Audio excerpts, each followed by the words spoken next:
if you've been following crypto news to any degree, you'll understand or have heard that Binance has been under a lot of scrutiny lately. A lot of funds have been withdrawn.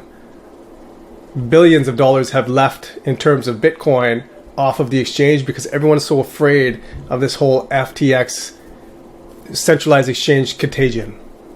And they figured that, look, if you are a centralized exchange or tied to it in any way, which FTX and Kevin O'Leary and the whole bit of how they try and make it CZ's fault, who's the CEO of Binance, as if he was the culprit behind the FTX collapse, which is absolute false.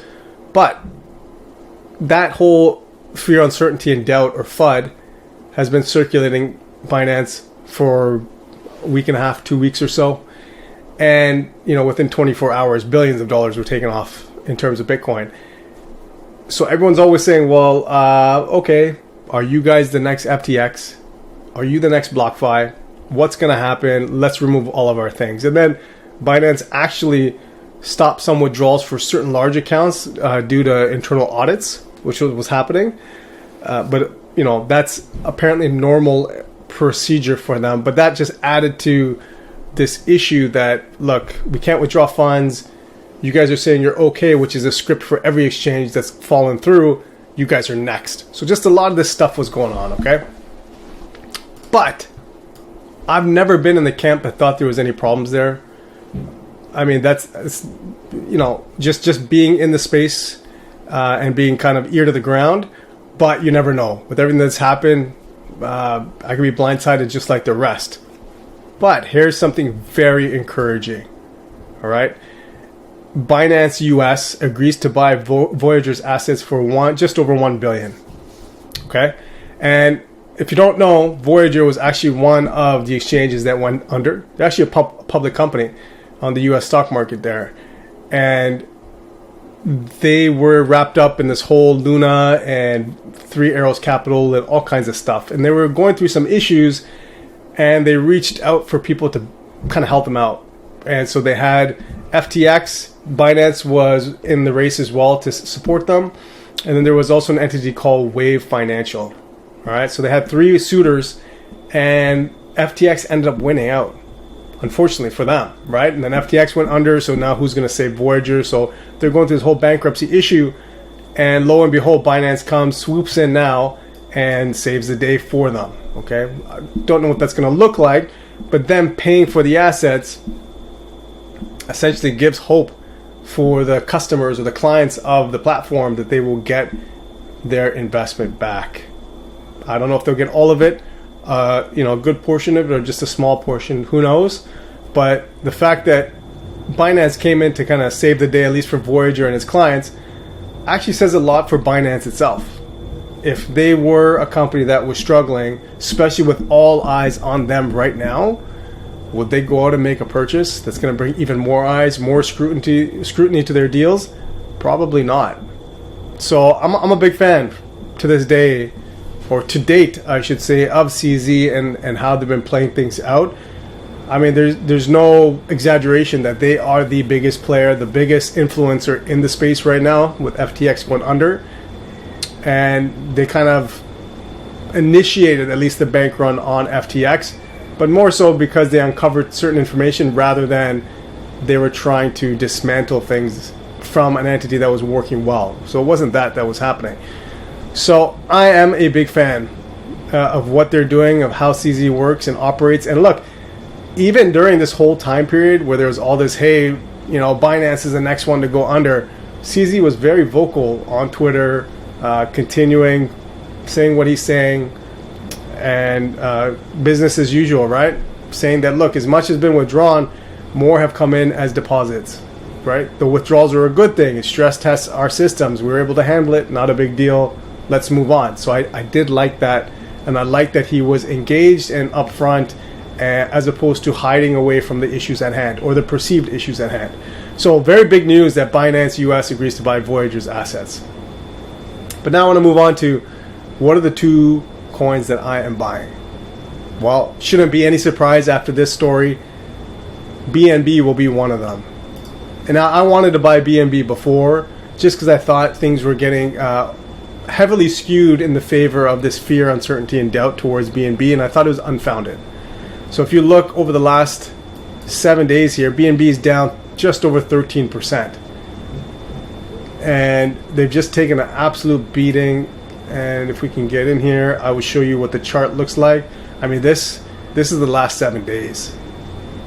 So we were at 276 for BNB, dropped all the way down to low 200s, and now it's kind of hovering, right up into mid 200s or so, in and around there. Okay, I think for me, this is something that I feel comfortable investing in, mainly because, like I said, they've been around for a while. They're one of the mainstays. I feel like they have things handled properly and are doing things right by the industry and the ecosystem as a whole. And like it or not, they are the biggest show in town. If something were to happen to them, there'd be some serious damage. But I don't think that's going to happen. So they're definitely one project that I'm going to invest a small amount in. Okay.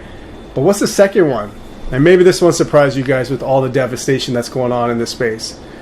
But it's actually ApeCoin. And if I can bring up ApeCoin over here, I'll show you guys exactly what I'm talking about. Okay. Of how bad things have gotten. All right. So if we look at ApeCoin, we're sitting here at just under $3.50. All right. Look at the last 1 day. This is the last 24 hours. Boom. Took a big hit here. All right. So we're sitting here at $3.49. We went down to $3.35 and then back up 2 cents. Okay. I mean, it looks worse than it is. We're dealing in cents here, so not that big of a deal. But if you look at year to date, we had reached at its peak $23, and right now we're sitting here at around $3. So 8x reduction, or 8x away from where it was at its peak. Now, why am I so bullish on ApeCoin, which is tied to Yuga Labs, Animoca brands, like NFTs such as Bored Ape Yacht Club, Mutant Ape Yacht Club, CryptoPunks, all these guys? Why? I mean, things have been devastated. Well, I've been following. If you've watched any of my videos before, you'll know that I always say follow projects for some time. That's the key. You want to make sure that whatever you do is not trigger happy, right? The metaphorical trigger. You're not trying to make decisions based off of emotions. Follow a project, whatever the project may be, and see how it plays out over 30 days, 60 days, 90 daase. I've been following, Base and Mace, Bored Ape Yacht Club, and Mutant Ape for close to a year now. I've been following them. So during the bull run, now during the bear market, and you just get to see how the project is developing, how engaged they are. Are they making any other partnerships? What else are they doing? And so I love this whole metaverse gaming play that they have, which is part of Other Side is the entity, and the land is called Other Deeds. I won't get into the weeds of all that, of how it plays out, but it's dynamic land that you buy within this metaverse, which is built around high quality, top tier NFT projects. Okay, that's what it is. And so these guys just continue to develop, continue to make partnerships. They continue to innovate and engage their community. And on top of that, what we're seeing now is pretty big news. Okay, so Yuga Labs names Activision Blizzard exec Daniel Alegre as new CEO. So Daniel, what was it? Alegre? I'm gonna say Alegre. Let's keep it French. Daniel Alegre. It was the actual COO, Chief Operating Officer, and President of Activision Blizzard. I mean, this is not a small-time company. It's a massive company. And he's leaving there, and he's actually joining NFT leader Yuga Labs as its new CEO. That, to me, is unbelievable. The amount of connections he has, the know-how he has of how to run a proper business, that's going to be invaluable to Yuga Labs.